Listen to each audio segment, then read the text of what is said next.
Hindi ko kasi papalampasin to. Alam niyo kung bakit? Gusto ko kasi maka-check out kayo nito. Not it because para bumenta ako. Walang ganun, be. Ha? Walang ganun. Well, actually, ayun na rin yung forfos ko. Pero ito, super duper ipipilit ko talaga sa inyo na bilhin nyo. Ito yung link niyan. Kung medyo doubtful kayo, hindi kayo masyadong sigurado, wala problema. Pero highly recommended, etong jogger pants. Sobra. Ito yung pinaka-appearance niya. Nasukat ko na to before. Panoorin mo yung video ko dyan. Swak na swak sa akin to na isukat ko na to. Ang nagustuhan ko sa kanya, may pagka-cotton expandex yung tela niya. Kung ano yung expandex, i-research, i-google mo na lang. Pero may pagka-cotton expandex talaga siya.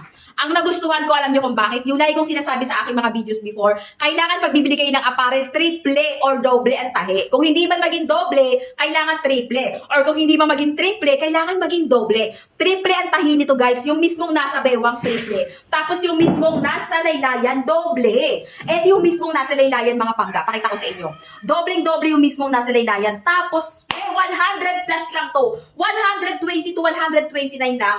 Mall brand pa siya. Diba? Sobrang mura. Kaya guys, kaya ko kayo pinipilit. Sayang po kasi. Kaysa naman na maligaw pa kayo ng landas, diyan na kayo sa mismong link natin. Eto na, yung highly recommended na to mga babes ko. Nasukat na kasi siya to before.